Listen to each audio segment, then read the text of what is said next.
Let's be honest, the Carolina Panthers have a lot to get right this offseason if they want to be competitive in 2024 and avoid being the laughingstock of the league. On today's show, I'm going to tell them exactly what they need to do this offseason to turn things around on this episode of Locked On Panthers. You are Locked On Panthers, your daily Carolina Panthers podcast. Part of the Locked On Podcast Network, your team every day.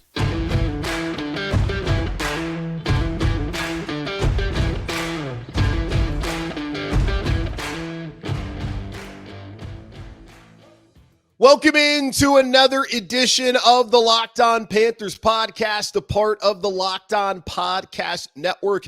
I'm your host, as always, Julian Council, talking Carolina Panthers with every Monday, Tuesday, Wednesday, Thursday, and Friday. Your team every day. That's our motto here on the Locked On Podcast Network. Subscribe or follow the show for free on YouTube or wherever you listen to your favorite podcast.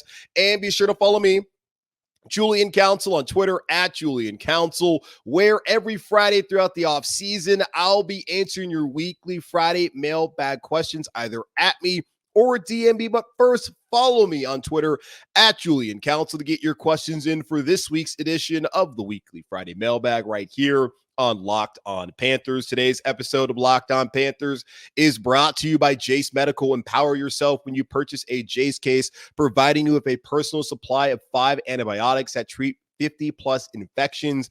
Get yours today at jasemedical.com and use code LOCKEDON and get $20 off your order. That's JASE medical.com.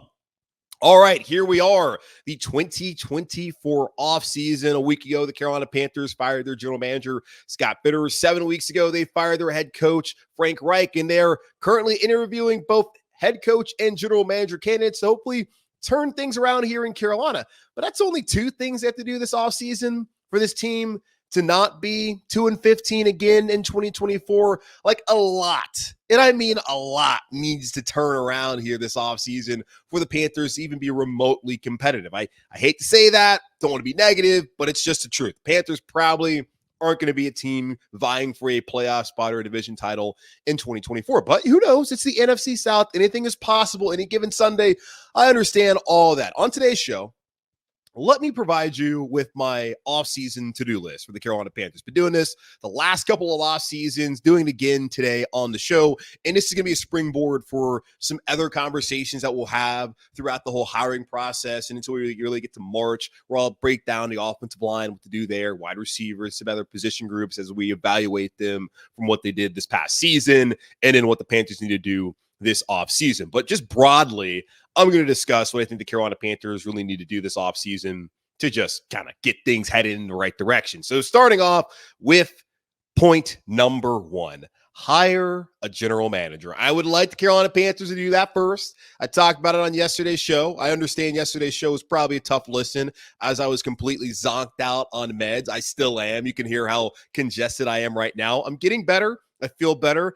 I'm still sweating a lot, like the light there in front of me. It's very hot and it's not helping. It's hot on a normal day, but when I feel the way I feel right now, it's not great, but it's okay. I'll make it through. I know you're not worried anyways, but all the people who are worried, thank you. I love you. Thanks for listening and watching the show on YouTube.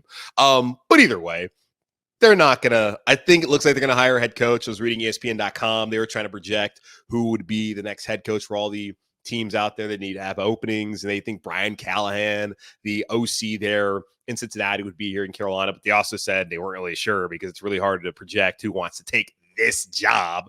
But one of the things they did say was it looks like the Panthers want to hire a head coach first. And Mike Kay, our friend of the Charlotte Observer, really wouldn't answer.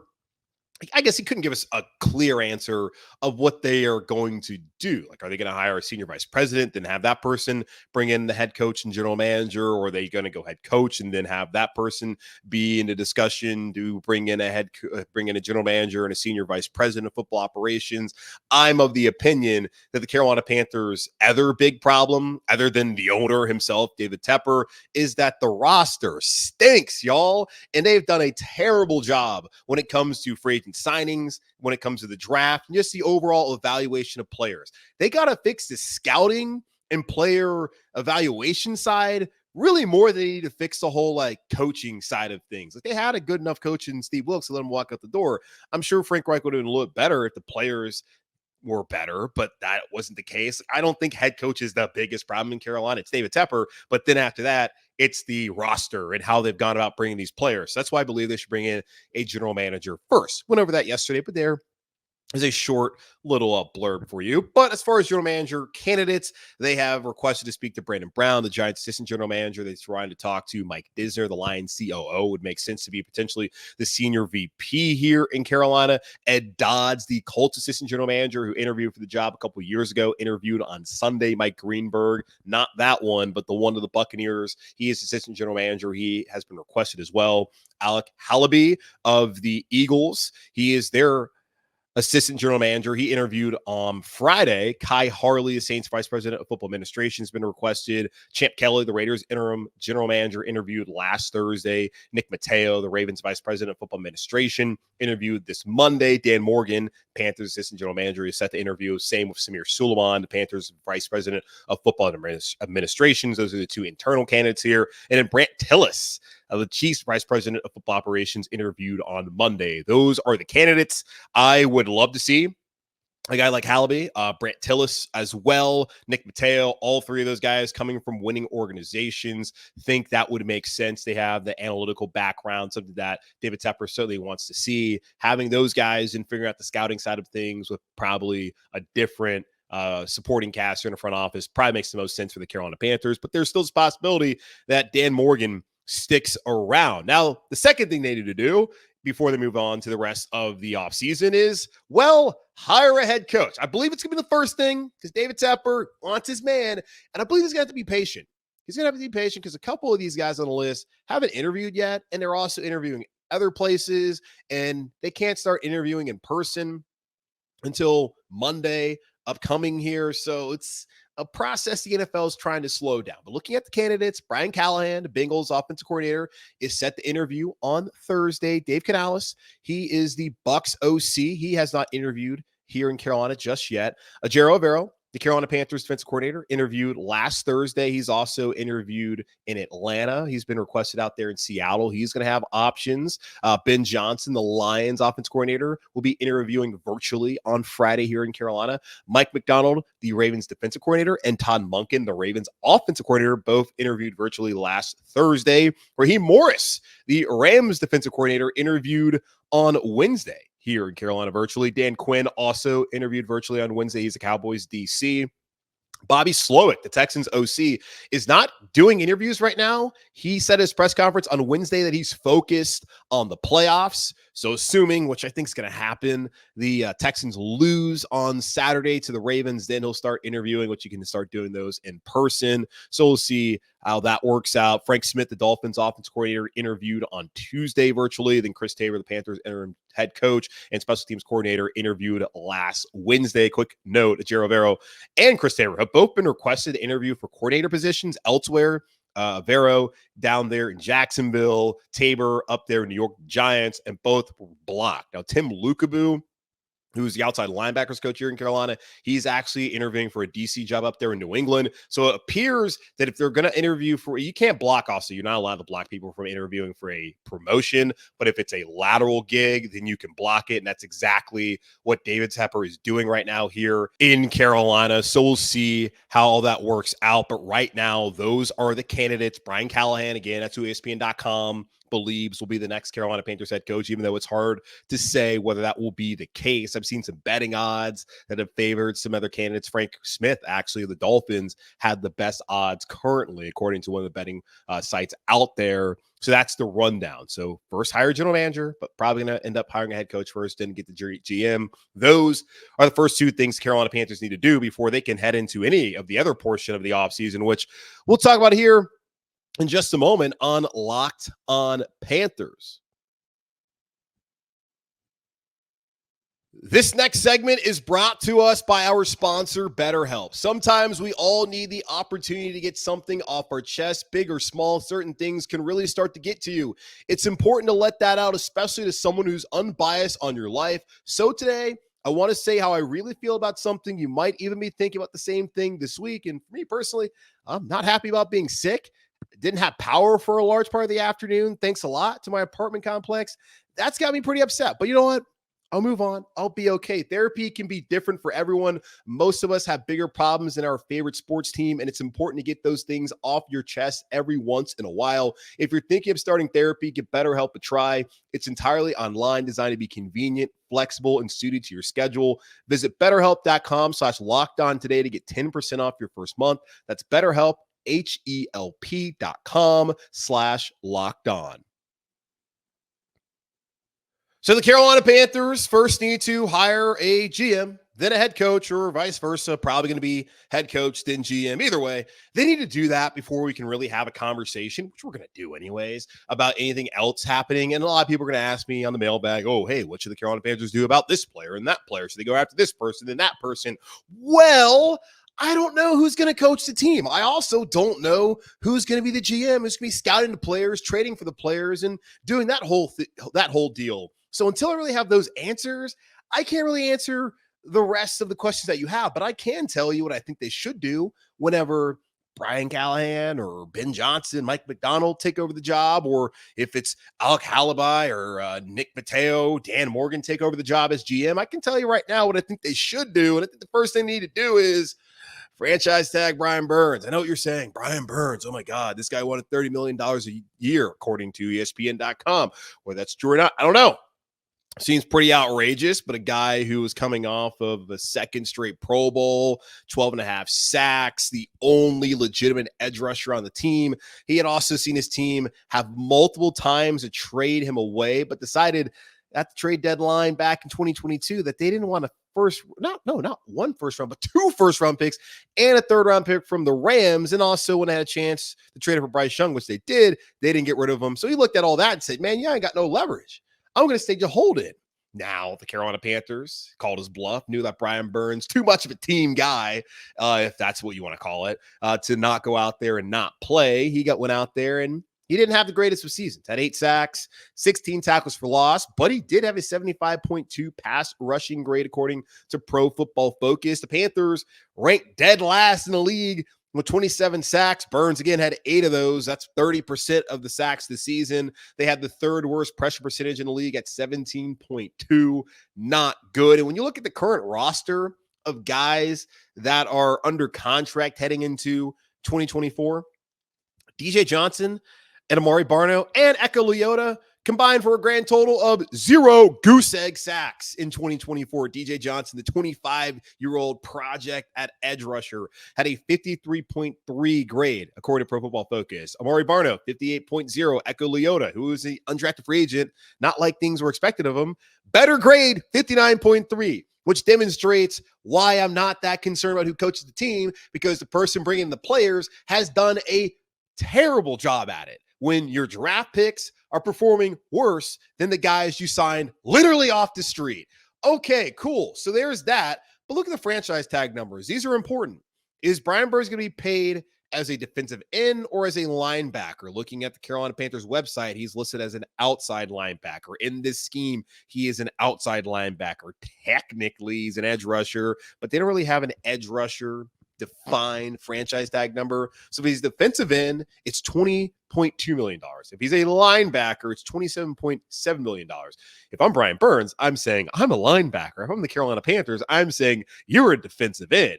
Either way, the Panthers still don't have leverage here. Burns may have lost some of that leverage. If he wanted the 30 mil, I don't think he's really worth it. Now, hell, if that's what he believes is worth, then try and get your money, man, especially knowing how the league operates. And as soon as they don't think you are good enough and worth it, they are going to cut you. So get all the money you can while you can. So I'm on Team Burns. I'm with the millionaires, not the billionaires. Anyone who is with the billionaires is a freaking weirdo and loser and will never understand why that is ever something that you want to be. Because if you're siding with David Tepper, what is going on with your head?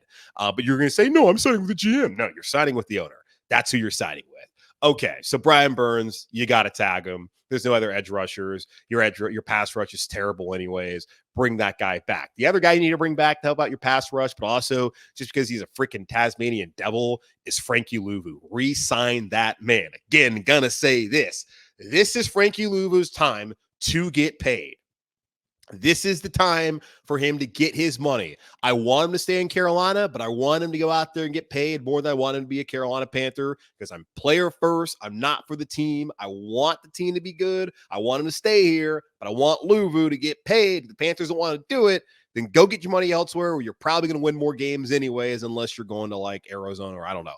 But either way, Frankie Luvu, 13th rated linebacker this year, according to Pro Football Focus. That's out of 83 linebackers. He had a 78.5 overall grade, a 74.0 run defense grade, and an elite 90.1 pass rush grade, top among all linebackers in the NFL. Had a 64.9 pass coverage grade this season. So not great in coverage, but when he's going out there off ball, just running with his hair on fire to get after the passer, or just playing that off-ball linebacker spot, going after the run, he's fantastic. Spot Track, plays for contracts, has his market value set at 4 years, $44.7 million. That's an average of $11.1 million per season. The compared players to Frankie Luvu or Roquan Smith, who signed a $100 million contract or $20 million per year. And this is a wide range. This was insane to me. I don't think he's worth $100 million, by the way, Frankie Luvu.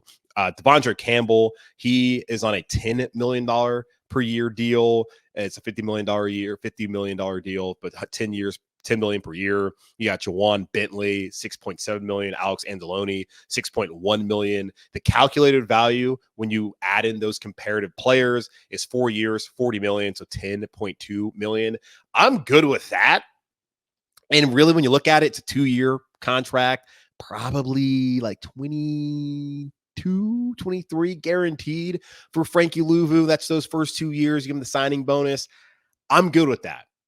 I think Frankie Luvu coming back next season. Shaq Thompson's under contract. I think it makes sense to keep him around. That can keep your defense, especially if Ejiro Avero's back, operating where it needs to be. And when Shaq comes back to play at off-ball linebacker, Frankie Luvu, what he does best is get after the passer, add Brian Burns back, then maybe find some other guys who can actually get after the passer, and your pass rush is in a better spot than, of course, it was this season. So re-signing Frankie Luvu, that should be the Carolina Panthers' top priority, aside from, of course, something else I'm going to talk about down the line in free agency. But as far as the defensive side of the ball goes, yeah, getting that guy to stay here, that's what they should want to do. But I want to get Frankie. I want to get him paid. The Panthers want to pay him. Go get your money elsewhere, Frankie. And we can all just shake our heads at this organization. This one's going to surprise you. But if you listen to the player after the Panthers season ended, it sounds like he wants out. Trade Adam Thielen. Yeah, it's a tough proposition for me as well, y'all. 103 receptions, 1,014 yards, only 4 touchdowns. No one, not a single person could have expected that from Adam Thielen. I'm sure there's someone out there, I guess his kids, Adam Thielen, his wife, some fans back there in Minnesota, the craziest Panther fan you knew who thought that Adam Thielen was going to put up 100 receptions and 1,000 yards as a Panther at age 33 in the National Football League. Did not see that happening. But man, he's shown at the very least he can be a serviceable to like pretty solid third receiver for a contender out there. The Carolina Panthers are not a contender, which is why Adam Thielen was their de facto number one. He averaged 2.9 yards of separation, just below the league average of 2.95, had the 11th best catch percentage in the league at 75.18, but a league worst average yards after the catch above expectation at minus 1.1, meaning when he got the ball, didn't do anything with it, would lose yards of anything. And that's old age. That's also not getting that much separation and just being the only guy that defenses had to focus on when it came to Carolina Panthers receivers this season. Thielen still got some juice, and he sounds like someone who said, I ain't getting any younger. I came here because I thought this year we get to the playoffs, and then the next year we go deep in the playoffs, we go to a Super Bowl. I don't know who the hell sold him that. That is insane, Adam. Insane. Like, I thought it was crazy. I mean, I didn't think they were going to be a playoff team this year. But, man, that's crazy to think that that's what he believed coming here to Carolina. Hey, he's a competitor. You got to believe in something. The Carolina Panthers still believed in him. Doesn't seem like a lot of teams out there in the league wanted him.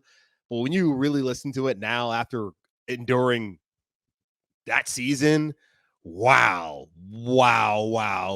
Okay, so looking at the trade possibilities, pre-June 1 doesn't really help the Carolina Panthers that much Now, they would have to take on $6.6 million of dead cap. They would save $3.2 million. Not super helpful. Post June 1 is a little bit better. They would split the dead cap between 24 and 25, 1.6 in 24, 5 million in 25. Then they get $8.2 million in salary cap space. I'm not really concerned about cap space. I'm concerned about the Panthers having playmakers and guys Bryce Young can throw the ball to, which I know is concerning when it comes to this conversation. But hold on, just stick there with me for a moment because I'm going to explain myself here momentarily. Just have some patience. But getting rid of Adam Thielen is probably the best thing for him. And honestly, long-term for the Panthers, he's just not going to be here. Like, it was a 2-year deal anyways. And now that the coaching staff that brought him in is gone, and clearly this guy does not sound like he wants to waste one of the final years, maybe the final year of his career, playing for one of the worst football teams in the NFL, let him free. And I think it's possible that you can get a solid pick for him. Maybe it's going to be a day 3 pick, but is it possible you could get a 5th round conditional pick for Adam Thielen, like on a condition like he plays a certain amount of snaps, gets a certain amount of production, that you're able to get that up to a 4th rounder or something like that? Or is it a 6th that could turn into a 5th round? Like, I just feel like there's some compensation. What the Carolina Panthers need are more draft picks. They don't need a 34-year-old wide receiver. Yes, it helps Bryce Young, I understand that, but they need some draft picks. And for a player who's not going to be sticking around for the long term and clearly wants to go somewhere where he can win, I think it's the best for Thielen and for the organization to move on and then see what they can use that draft compensation for. But here's the other thing the Carolina Panthers need to do when you talk about getting rid of Adam Thielen. Whether they keep him or not, they need to find a way this free agency to acquire number 1 wide receiver. And it's probably going to mean parting ways with draft capital. So if you get rid of Thielen, get some draft capital, because you're going to have to probably give up some draft capital to get your number 1 receiver in like a T. Higgins. I do not see the Bengals you're letting him walk for nothing. It would be foolish. You tag him and you trade him. Same thing with the Colts and Michael Pittman. You tag him and you trade him. Same thing with the Jags and Calvin Ridley. Now, their situation's a little bit more complicated because if they sign him to a deal, I believe they got to give a 2nd round pick to the Falcons. And if they don't, then they still have to give up a 3rd round pick. So what exactly do they want to do there? Do they want to sign him, then be able to trade him so they can kind of nullify the draft pick situation that they have there with that trade? We'll see how it all works out. But there are guys to be had out there. T. Higgins is the one I'm looking at. If Brian Callahan comes here, then absolutely you would think that's the top target for the Carolina Panthers. And I would love to have T. Higgins and then have Thielen around still and then draft a receiver because I don't believe in Mingo at all. But I think that they probably need to look at trading Thielen, get some compensation there because they're going to need to use it in order to probably get a T. Higgins this offseason. And then what they also need to do as far as wide receivers go, and there'll be a full show on this, more breakdown, draft a wide receiver. Dane Brugler of The Athletic had him on the show prior to last year's draft. He came out with a 2-round mock draft on Wednesday. And these are the names of wide receivers that he had selected in the 2nd round. Troy Franklin out of Oregon, A.D. Mitchell out of Texas by way of Georgia. Actually, had him taking to the Carolina Panthers at 33.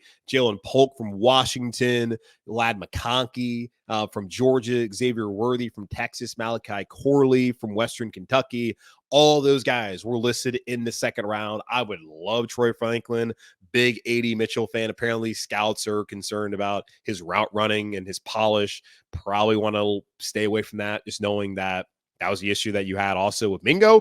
But A.D. Mitchell actually made plays in college. He had a ton of touchdowns in the playoff. I get it that Mingo didn't play for a team that ever going to go to, well, I guess they will now because it's a 12-team playoff, but the program was never good enough to get to the 14 playoff at Ole Miss. But it wasn't like he was making plays. A.D. Mitchell was making plays on the biggest stage of college football. I like him. Polk, love him. McConkey, I mean, I can work with that for sure, especially as like a Thielen replacement. Worthy, I'm going to pass there. And honestly, didn't watch enough Malachi Corley to have an opinion on him. But there's receivers to be had. So that's where I'm looking at as far as some of the re-signing and some of the moves that they need to make in free agency. Some other things that the Carolina Panthers need to do. And one of them, well, you know what it is. And we'll get to it here in just a moment on Locked On Panthers. PrizePicks is the most fun you'll have, winning up to 25 times your money this football season. You just select 2 or more players, pick more or less under projected stats, and place your entry.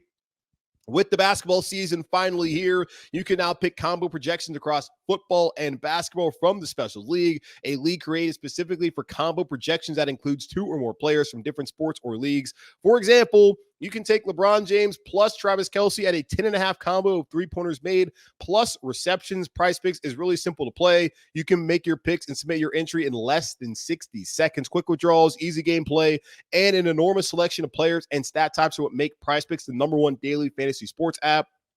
Go to prizepicks.com/LockedOnNFL and use code LockedOnNFL for a first deposit match up to $100. That's prizepicks.com/LockedOnNFL and use code LockedOnNFL for a first deposit match up to $100. I know we come to sports to escape from some of the crazy realities of real life, but can we talk just for a minute about preparing for real life? According to the FDA, pharmacies are running out of antibiotics like amoxicillin right in the middle of the worst flu season in over a decade. This is scary. I can't imagine a more helpless feeling than if you or one of your loved ones got sick while a supply chain issue kept them from the life-saving medication they needed. Thankfully, we'll be okay because of Jase Medical. The Jase case is a pack of 5 different antibiotics to treat a long list of bacterial illnesses, including UTIs, respiratory infections, sinusitis, skin infections, among others. This stuff could happen to any of us. And thankfully for me, I've been using some of the stuff I got from Jase Medical to help me feel better when doing the show today.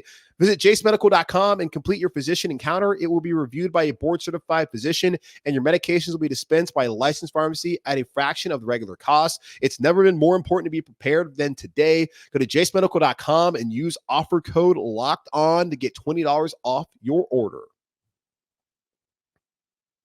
I have a few more things I think the Carolina Panthers need to do this offseason in order to fix, the whole Panthers deal, what we have here with the team not being very good. It's going to take some time. I don't think it's going to be changed in an offseason. That's what the team's been trying to do. That's kind of the problem we've had here is every single offseason, they try to patch holes of this bad free agent and then this bad draft pick who's a project. They keep trying to do this. They need to take a more measured approach and just take things a little bit slower. And I know there's a rush. You want to win games. We waited since 2017 to go see them go to the playoffs. I've only done 14 winning podcast here. I don't love it, but the team has an opportunity to be better. We'll see. All right, what they need to do, and I don't really know about this one. They got to figure a way out of these contracts for Miles Sanders and Hayden Hurst. Neither one of these guys lived up to what we hoped they would be. Hayden Hurst lost his job. Tommy Tremble became tight end 1. Now, new coaching staff, new GM, things could change. But we saw with Hayden Hurst that he just did not provide as much as Tommy Tremble, who could have a future long-term here in Carolina. Looking at Hayden Hurst, at spot track, his contract, and if they want to release him, they can't really do that pre-June 1.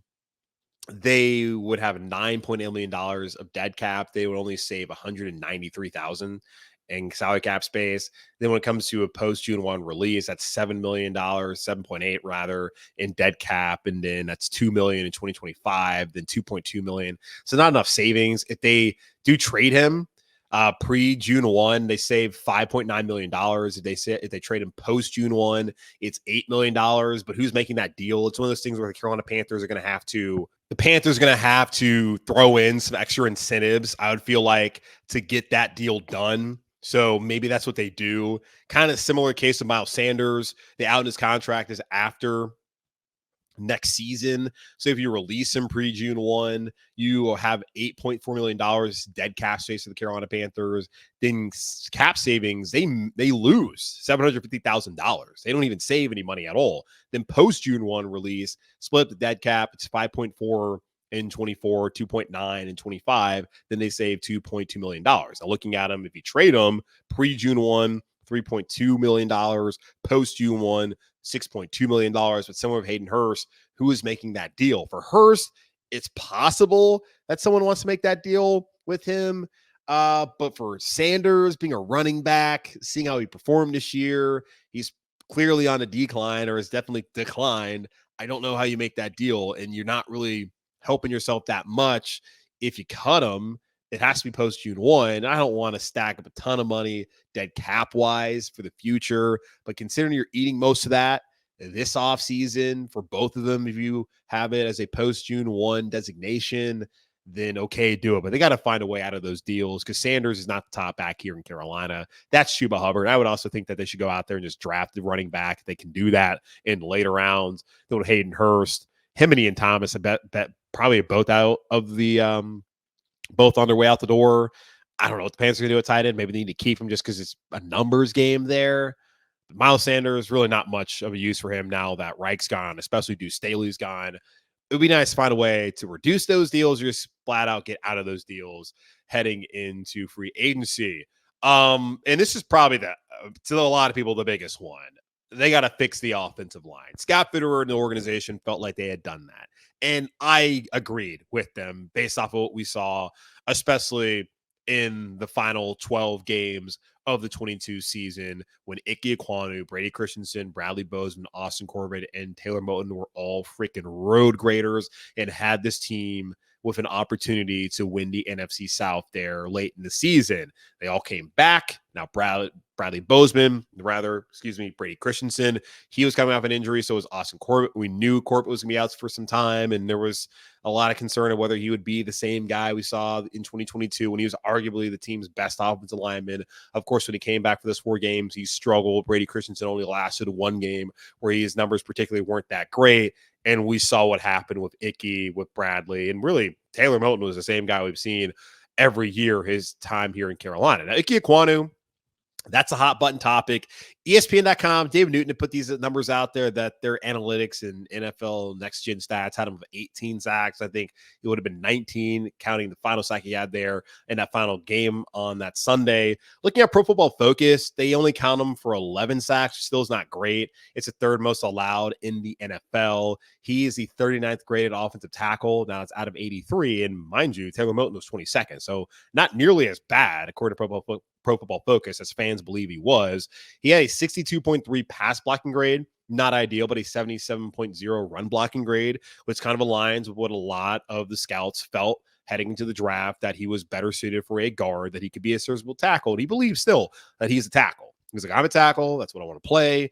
And for the Carolina Panthers' sake, they really need him to be a tackle, because I just don't think that this is a great market for them free agency wise to go get a left tackle. And then with the draft, they're not necessarily in position to go out there and find someone to immediately start there, but we'll see how it pans out. I don't even know if Ike Ekwonu is necessarily their biggest problem. Like Bradley Bozeman, he did not benefit from the 7 left guards and the 8 right guards that were next to him all season long, but he was not great at all. 62.2 overall grade, had a 48.9 pass blocking grade, which is worse than Ekwonu's, a 67.5 run blocking grade. He allowed 8 sacks, the most among centers. A lot of heat for Icky, and I think it's pretty obvious to see because you see guys coming off the edge, but the interior was a problem all season long. We knew because of the injuries with the guards. But Bradley Bozeman did not play well. And Bradley Bozeman was a guy who I said last year was a priority free agent signing for the Carolina Panthers. They brought him in after he played well for them in 22. They kept him here in Carolina. And, man, he did not play well. And, again, I think the guards situation, not having continuity there, hurt him. But he didn't help himself.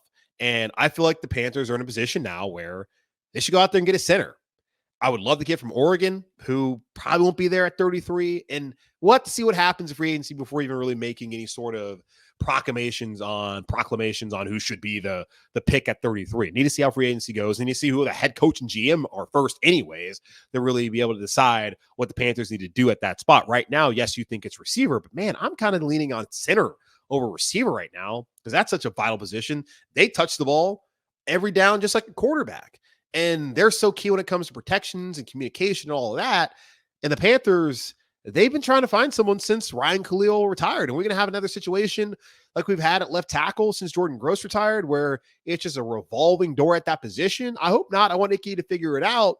But it feels like we're getting to that spot where Bradley Bozeman in the center position. They tried Paradis, that didn't work out. They're trying Elfline, that was terrible. Now Bozeman worked out briefly. Now seems like they need to change it up. You got to figure that out. But they want to move Icky to guard. Then, well, what are you going to do at the center, at the guard positions? Are you going to keep Austin Corbett around? Because now he's coming off of back-to-back offseason knee surgeries in ACL last year and MCL this year, less significant. But the coaching staff, well, the coaching staff, it brought him in is long gone, but his offensive line coach may be gone now. And then, of course, the general manager that brought him in, he's gone. So what does the new GM and head coach want to do? They want to bring back an aging guard who's a good player when healthy, coming off of back-to-back knee surgeries in the same knee. And I don't know. I don't know. And you look at him post June 1st, release a trade, $3.8 million dead cap hit in 24, $7.7 million dead cap hit in 2025, saved $6.2 million in cap savings in 2024. I don't know if it makes the offensive line better, but it is an option if you want to clear things up. And the backups, that's the thing too. The backups haven't been great. The Panthers have tried to draft guys on the offensive line year after year after year. Cade Mays, he was not great, had a 58.3 overall grade, 43.0 pass blocking grade, 71.2 run blocking grade. That was good. Chandler Zavala was brutal. I thought that man was trying to get somebody killed. 26.2 overall grade, 7.1 pass blocking grade, 41.5 run blocking grade. Absolutely brutal, unplayable. Need better depth there in the interior. Need to figure out what they want to do position-wise with those guys. Your starters are all under contract. The two guys I just mentioned, Mays and Zavala, are under contract. That is not a simple thing to figure out. And also Taylor Moton, $29.7 million. That's his cap hit this season.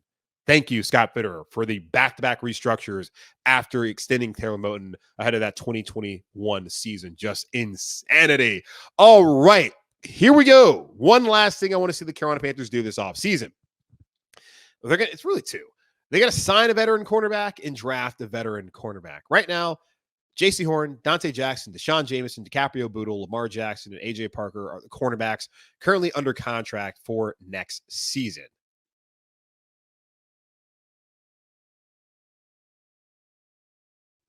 So looking at it, it's really Dante Jackson and Jase Horn, who we know have had issues staying healthy. Now, Dante played and started in 16 games this season. Way to go for him to buck that trend. And I thought overall he was a solid player for the Panthers. Jase Horn missed a ton of time again. You cannot exercise the 50-year option, especially now Fitterer's gone.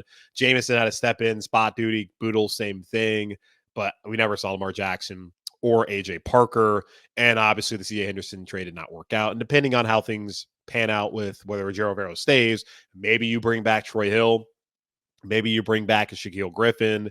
That is all dependent upon their potential roles in Carolina next season and who the DC and what the scheme is going to be. Now, Dante Jackson is carrying the second largest cap number for the Carolina Panthers in 24 at $15.7 million. I don't think he's worth that much as far as cap space goes. You don't want to see any restructures, but they could consider, depending on what they want to do, whoever the coaching staff is, what the defensive coaching staff looks like and all that, they can consider letting him go. They want to trade or release him pre-June 1. That's a $9.7 million dead cap hit, and they save $5.9 million in cap space, but then have to find another starting corner. If they want to get rid of him post-June 1, trade or release, it's $5.1 million in 2024 as far as dead cap, $4.5 in 2025 dead cap, then $10.5 million they save when it comes to salary cap in 2024. Again, we need to go out there and find a new starting corner. So that's something to look at, but they need to bring in another veteran to pair with Horn and Jackson. And then I just think with the future, knowing that Jackson's contract's coming up at the end of next season, going out there and finding somebody who can be a starter, whether it's opposite of Jase Horn or in place of those guys down the road, that's going to be a significant need for the Panthers, because there are some serious questions long-term as far as the viability and availability of Jase Horn and Dante Jackson in Carolina, especially knowing that the C.J. Henderson trade didn't work out. Just not any way you can say for sure who will be here, say, come 25. As, well, I guess 26 as your starting corner here in Carolina. So that's something to look out for. That's my offseason to-do list for the Carolina Panthers. At points throughout the offseason, I will update it. We'll talk more about it. Again, I want to get more in depth on some certain position groups like linebacker, like wide receiver, like the offensive line, and what to do with them as we review the 2023 season that was, what to do this offseason. But that is my offseason to-do list for the Carolina Panthers. And that's going to wrap up this edition of the Locked On Panthers podcast, part of the Locked On Podcast Network, hosted by yours truly, Julian Council. Again, y'all subscribe or follow the show for free on YouTube or wherever you listen to your favorite podcast. And be sure to follow me, Julian Council, on Twitter at Julian Council, where I will be back with you on Friday, answer your weekly Friday mailbag questions, either at me or DM me to get those questions into me now.